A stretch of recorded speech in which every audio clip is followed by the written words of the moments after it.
Imagina se eu não fosse eu, mas o avatar da Leila Sterenberg. Isso mesmo, uma espécie de réplica criada por inteligência artificial que na sua tela seria igualzinha a mim, a ponto de a minha mãe não ser capaz de dizer se sou eu ou não. Olha, já tem empresa transformando isso em produto. E da mesma forma que a IA rende negócios, ela rende reflexão no meio acadêmico. Eu sou a Leila Sterenberg, não o avatar, ela mesma, e está começando o Meio Tempo, o programa da FGV Comunicação Rio.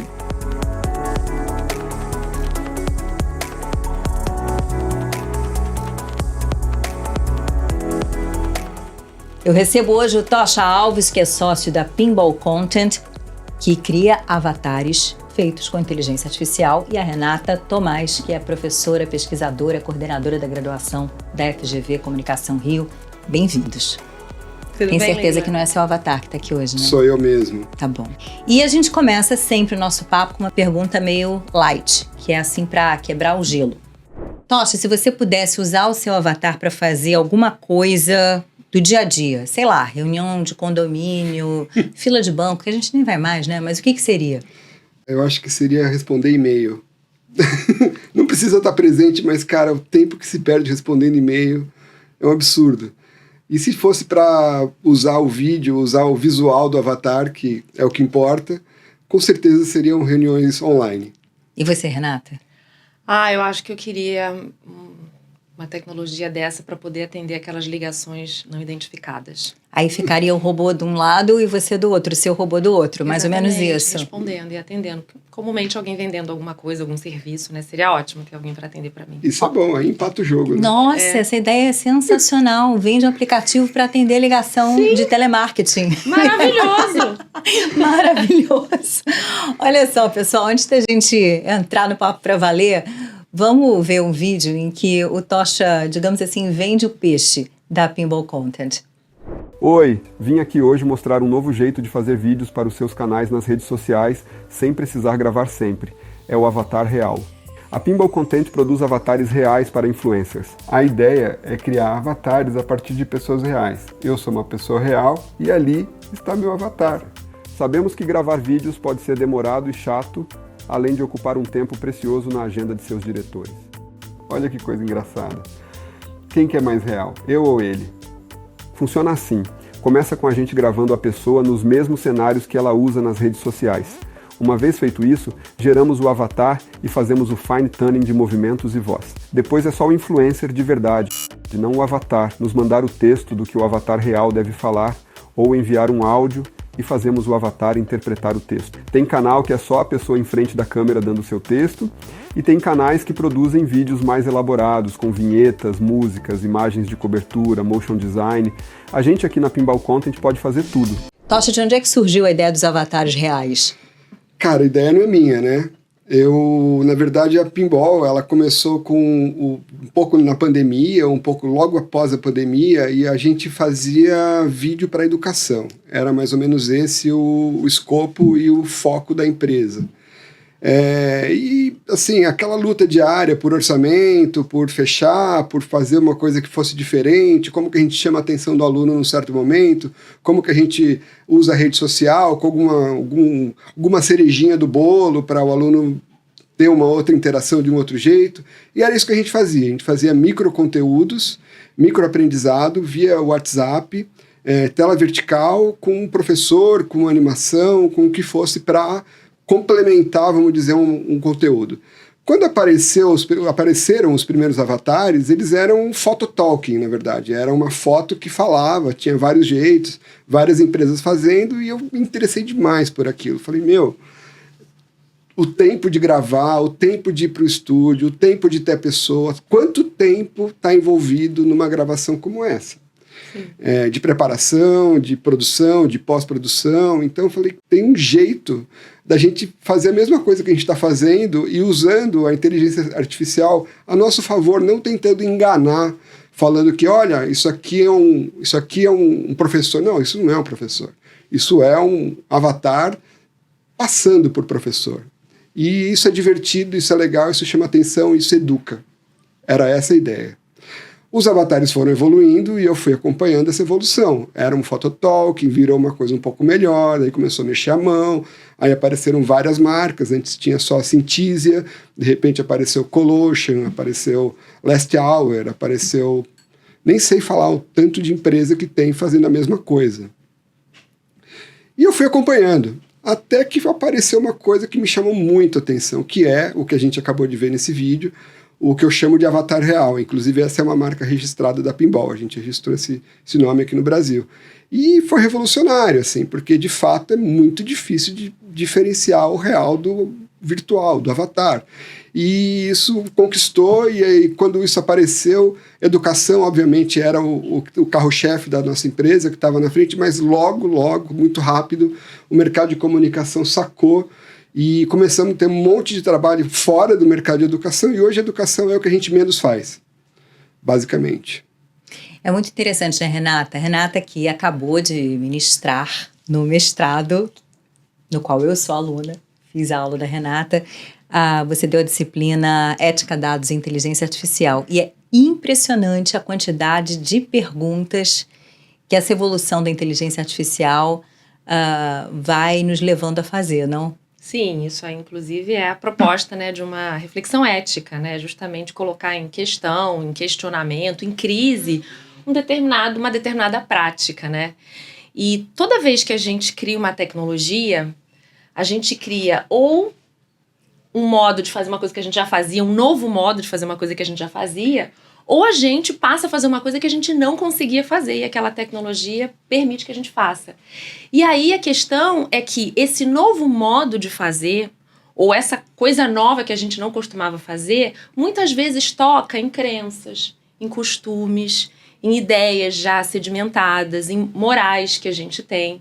E aí a gente acaba sendo questionado a pensar em como acomodar esse novo jeito de fazer, de realizar, dentro daquilo que a gente considera como aceitável, como moralmente desejável. Então, quando a gente fala em inteligência artificial especificamente, né, partindo desses exemplos que o Tocha deu, a gente se vê no desafio de repensar isso. Por exemplo, quando ele estava aqui explicando a oferta desses serviços, ele disse, a gente não queria uma coisa que se passasse por, que fingisse. Isso é um posicionamento ético, na medida em que, se a gente for pensar, por exemplo, na publicidade há algum tempo, e mesmo hoje em algumas situações, qual era a boa publicidade? Aquela que não parecia.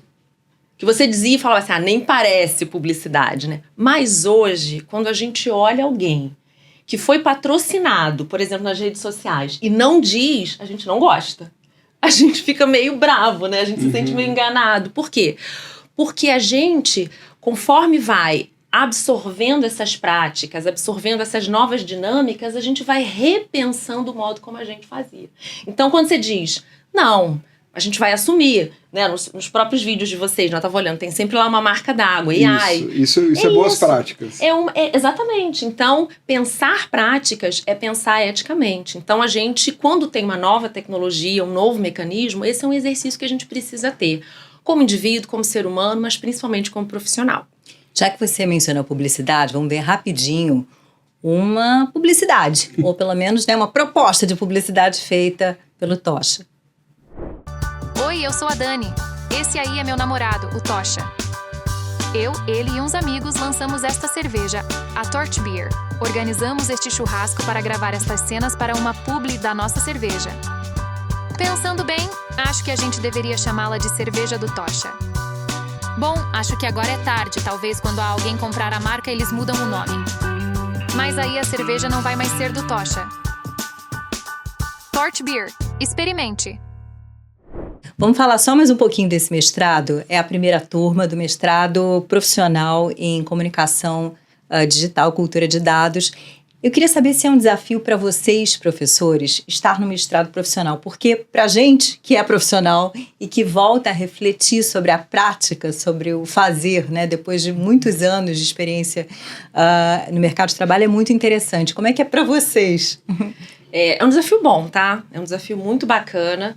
É um curso estrito sensu também, então é esse mestrado. E o legal do profissional, porque a gente, como professor, a gente está acostumado a formar na graduação. Então, a gente forma profissionais que vão aplicar esse conhecimento. No caso do mestrado profissional também, vão aplicar esse conhecimento.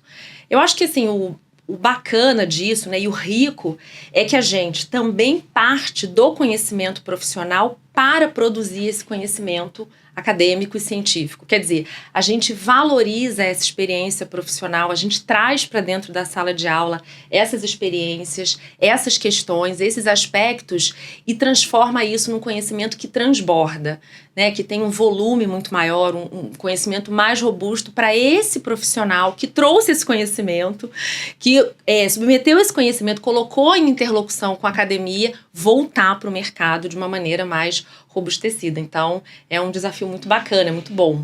Então, se você se interessou, fica ligado que as inscrições para a segunda turma estão abertas. Exatamente. É isso aí. Se anima, Tocha? Porra, eu adoro academia, cara. Vou te falar. Acho que aprender é rejuvenescedor. Exato. Conviver com sala de aula, professor, outras pessoas, cara, eu adoro. Assim, voltei a estudar na pandemia, fiz uma pós-graduação na pandemia EAD.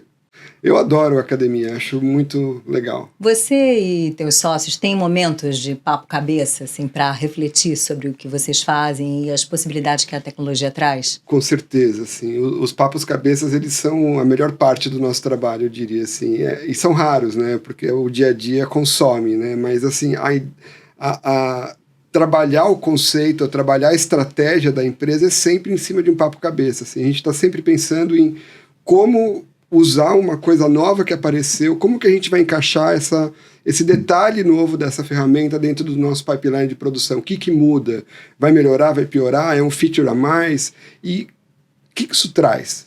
Olha, isso daí pode ser perigoso, isso daí não sei, isso ainda não está consolidado, isso o mercado ainda não absorveu, a gente vai ser muito maluco se a gente oferecer isso?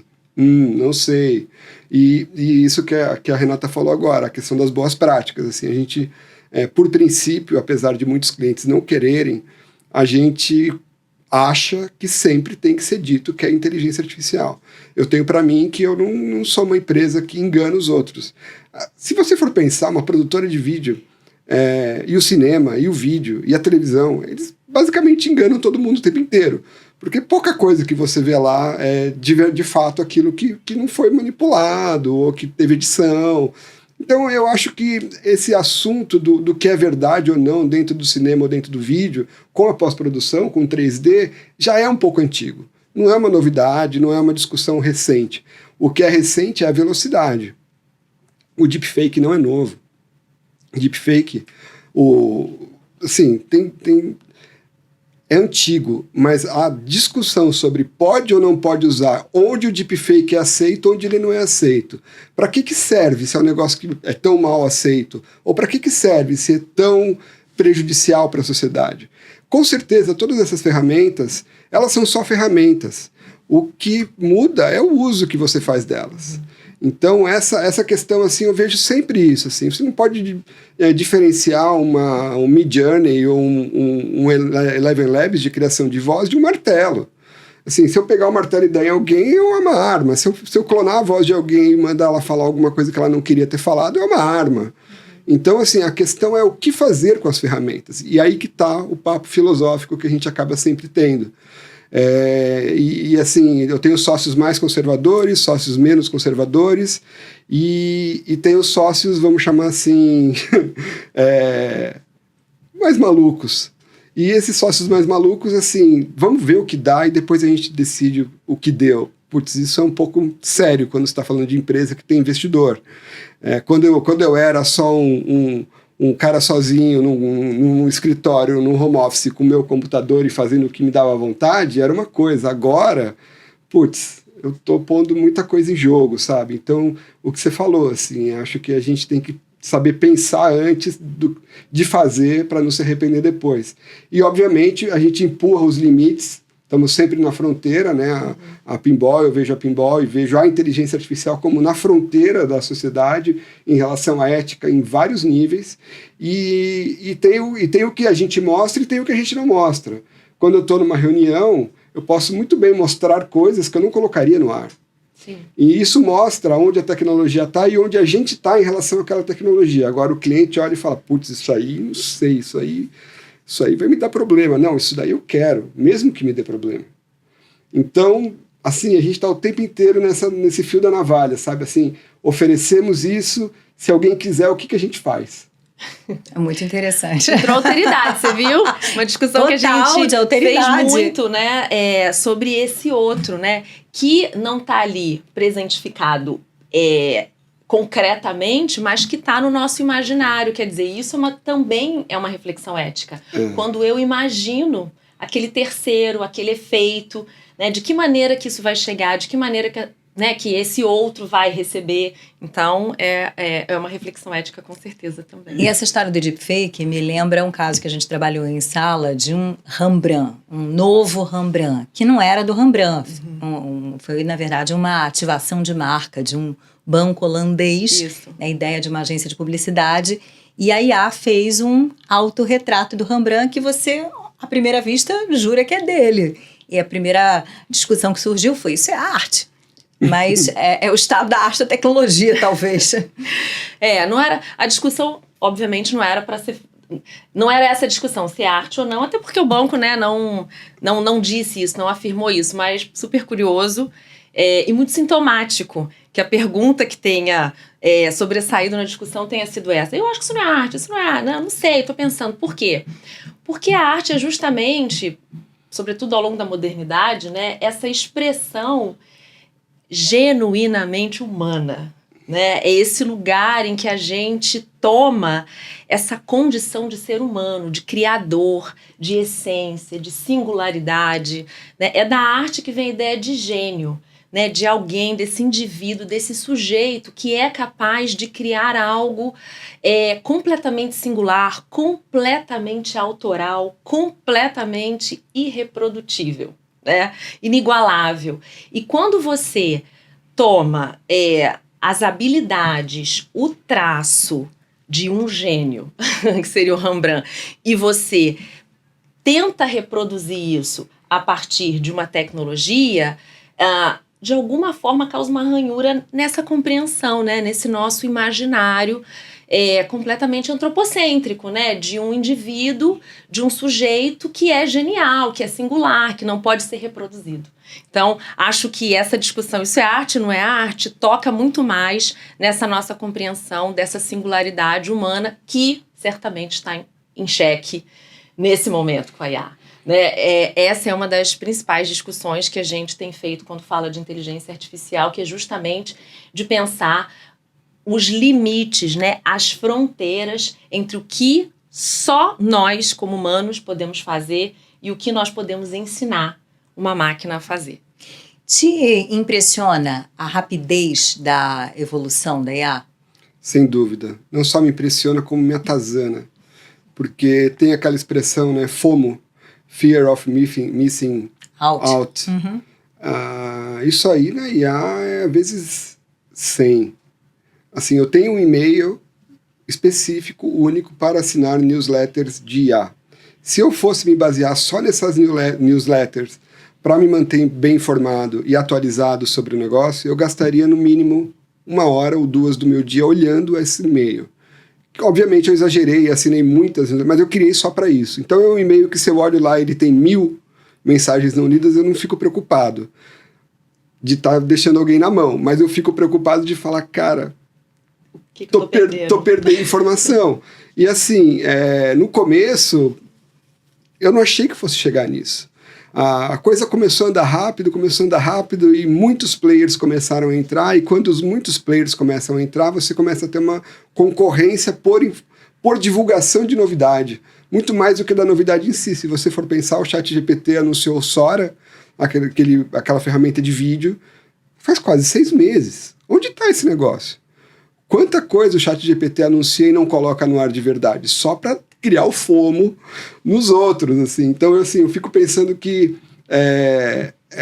trabalhar com IA é saber lidar com ansiedade e saber lidar com isso, com o excesso de informação, entendeu? Não tem como.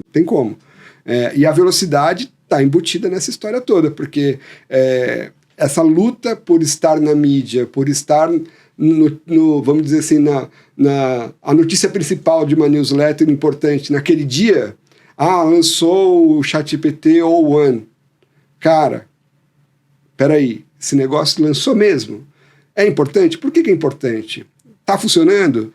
Já pode? Não, é só nos Estados Unidos? Tem no Brasil? São muitas questões envolvidas e você acaba perdendo um tempo até você conseguir se situar e estar bem informado. Assim, estar bem informado no mundo da inteligência artificial é estar online, basicamente. É isso, assim, estar online o tempo inteiro. Estarão.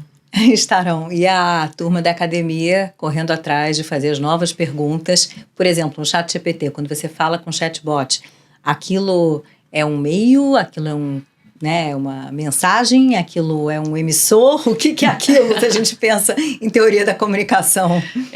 Em algum momento, a máquina foi pensada como um simples canal, um meio, um medium.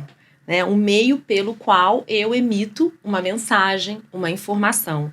E neutro, Então, não se pensava a máquina como algo que tivesse algum valor implícito.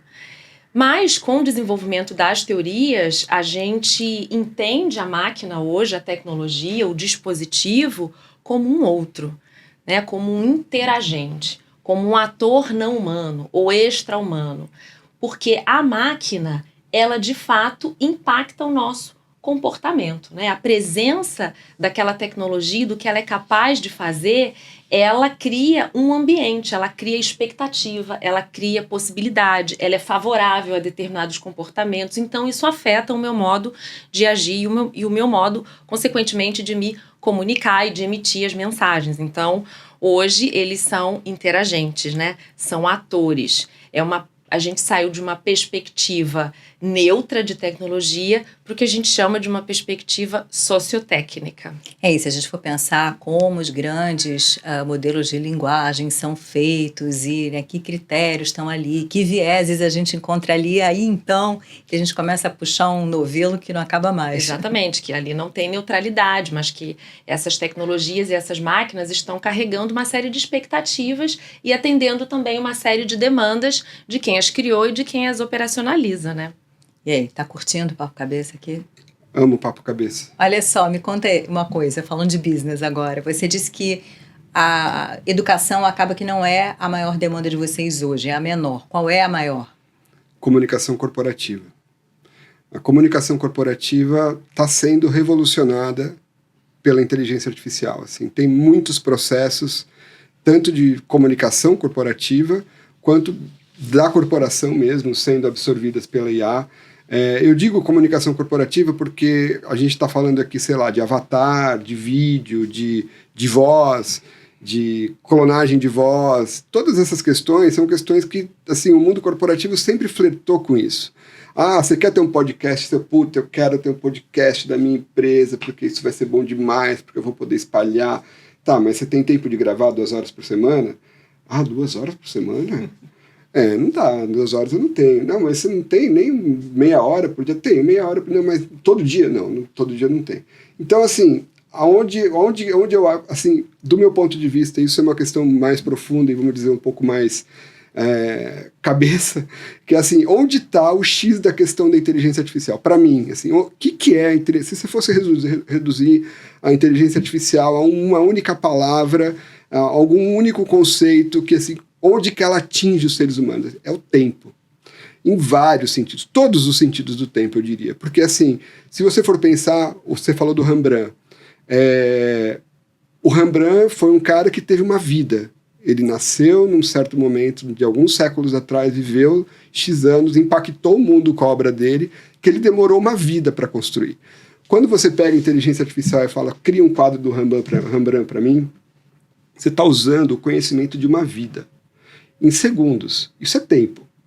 Quando você pega um executivo e fala para ele assim, cara, eu vou clonar a sua voz, vou fazer um clone seu de vídeo, como o Avatar Real que a gente assistiu agora, você vai gastar 40 minutos comigo e daqui até o resto da sua vida, você envelhecendo ou não, você me manda um texto e eu faço você aparecer no vídeo falando. Isso é tempo. E o tempo é uma das coisas mais importantes do ser humano. Tudo está baseado em tempo. É mais do que dinheiro. É tempo. E o tempo não tem, é a moeda, assim, é de fato... O bem escasso. É o elemento principal da nossa vida, entendeu? Se você for pensar, é a memória, é o futuro, é o passado, é o envelhecimento, é a criança crescendo. Então, são assim, o tempo é um conceito por si só muito poderoso, e eu acho que ele está por trás de tudo que a gente está falando de inteligência artificial hoje, apesar das pessoas ainda não relacionarem diretamente isso ao tempo, mas assim, eu que trabalho por trás, eu sei disso. O tempo é o que conquista, o tempo é o que vale, o tempo é o que gera o interesse dessa coisa toda. Porque você poderia pintar um Rembrandt, mas quanto tempo você vai demorar? Entendeu? Assim, você pode todo dia gravar um podcast, mas você tem esse tempo? Não tem. Então eu acho que aí que está o twist da história, entendeu? Renata, eu fiz aqui com a FGV Comunicação Rio um documentário chamado Democracias Artificiais sobre os impactos da IA nas eleições, porque 2024 tem gente votando no mundo para presidente ou parlamentar ou prefeito vereador como no Brasil, como nunca antes. E, ao mesmo tempo, alvorecer dessa era da IA. Você assistiu ao filme, então a gente fala do impacto eleitoral, mas fala de algo maior, que é o impacto, ou os impactos sobre a democracia. Então, é isso. A gente mostra a pontinha do iceberg, só que esse iceberg tem muitos aspectos. Qual é o que mais te preocupa? Bom, eu acho que eu vou pegar carona um pouco nesse aspecto que o Tocha trouxe sobre o tempo. Porque eu concordo. Eu acho que tem outros aspectos, mas acho que o tempo é bastante central mesmo, porque a gente quer se liberar, né? E aí a gente poderia fazer uma discussão. Para quê, né? Por que a gente quer economizar tanto tempo, né? Para que a gente quer se liberar? E aí, em busca dessa liberação de tempo, a gente vai confiando a IA, né, as tecnologias, as tarefas, né, para que a gente possa fazer outras. Então, tarefas, sobretudo, de comunicação. E aí eu acho que esse é outro aspecto importante da IA, porque ela executa tarefas de comunicação. E a comunicação é o que a gente está buscando ao longo da história fazer de modo cada vez mais eficaz e rápido, né? Seja por meios de transporte, seja por meios de tecnologias de informação, etc. E aí, qual é a minha preocupação? É que nesse movimento de delegar tarefas, a gente delegue a tarefa de pensar. Porque, vamos combinar, é muito bom quando você tá assim com vontade, sei lá, de comer uma comida árabe, de comer uma comida italiana, e você vai lá e coloca, manda buscar para você, pede para fazer uma análise, ou uma roupa, né? Vamos ver como é que fica esse look. Enfim, às vezes as minhas alunas contam várias coisas que elas fazem com IA que ajuda elas, né? E é muito bom porque me libera de ficar pensando, criando, elaborando qual seria a melhor parte. Mas tem uma questão aí que me preocupa, que é o que a gente está delegando a essa máquina pensar por nós. Porque se a gente se acostumar demais a não pensar no que a gente precisa, a gente pode delegar decisões muito cruciais. E uma delas tem a ver com o exercício da cidadania, com as nossas responsabilidades. Então, hoje, a gente está delegando o look do dia, a viagem de férias, mas a gente não pode delegar, por exemplo, o nosso voto, né? A nossa escolha. E a gente pode ficar tão cansado desse volume de informação que a gente não dá conta.